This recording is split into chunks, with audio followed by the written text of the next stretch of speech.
Hello and welcome back to my vlog. Chapter 4, the final chapter of what you can do with your willpower. And I'm splitting it into 3 parts because 2, they would be just too long for anybody to bother paying attention. In a small town in western Massachusetts 40 years ago, a young pale youth was acting as cashier of the savings bank. He was dyspeptic, acutely nervous, and often ill-natured. One day, several large factories closed their doors, and the corporations to whom the bank had loaned money gave a notice of bankruptcy. The president of the bank was in Europe, and the people did not know that the bank was a loser by the failure.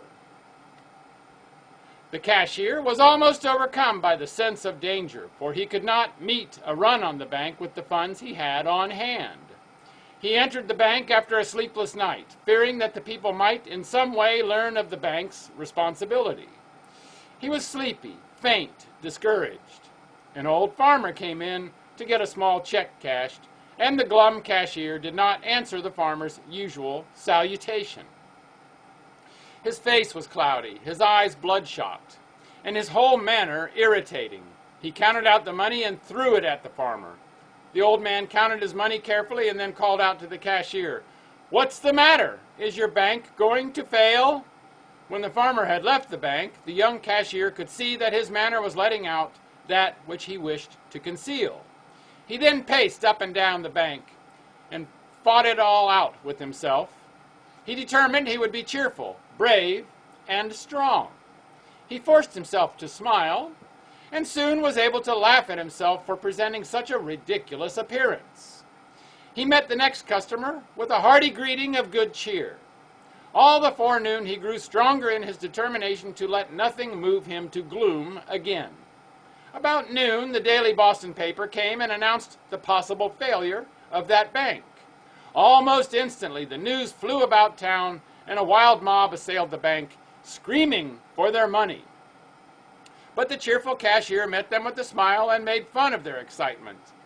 The 18th man demanding his money was an old German who, seeing the cashier count out the money so coolly and cheerfully, drew back his bank book and said, "If you have the money, we don't want it now, but we thought you didn't have it." That suggestion made the crowd laugh, and in half an hour the crowd had left, and those who had drawn their money in many cases asked the cashier to take it back. The cashier now is a most successful manufacturer and railroad director, stout-hearted and cheerful. He often refers to the fight he had that morning with his insignificant, flabby little self. To appreciate one's power at command is the first consideration.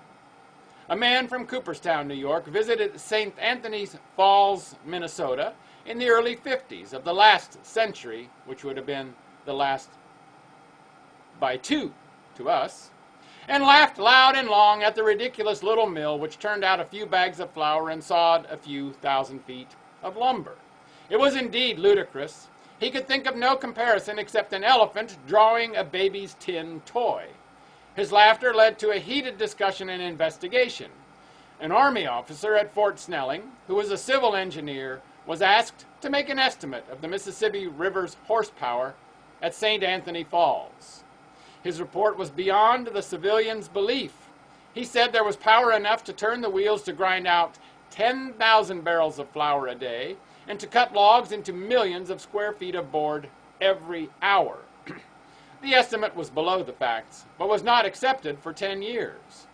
Then was constructed the strong dam which built up the great city of Minneapolis and represents the finest and most vigorous civilization of our age.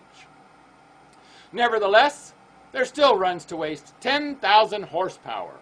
In the first paper mill erected at South Hadley Falls, Massachusetts, the horsepower used was less than 100, yet an engineer employed by Mr. Chapin of Springfield to determine the possible power of the Connecticut River at that point reported it so great that unbelief in his figures postponed for a long time all the proposed enterprises.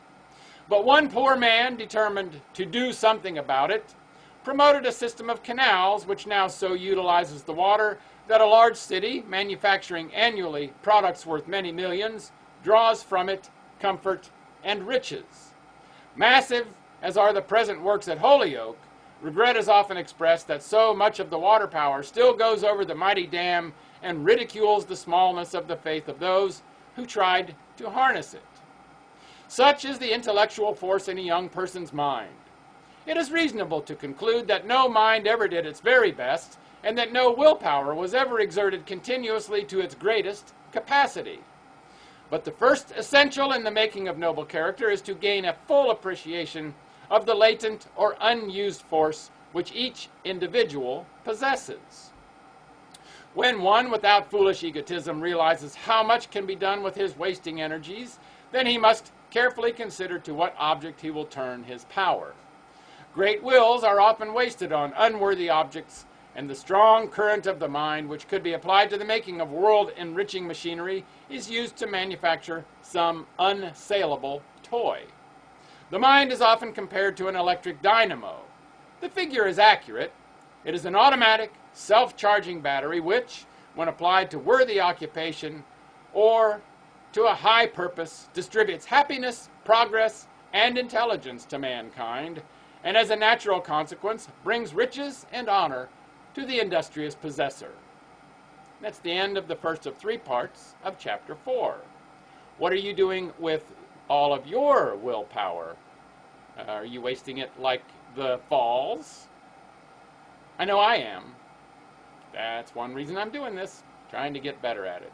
So, a little rambling there at the end. We'll read the middle part of Chapter 4 tomorrow. Make it a great day, and bye for now.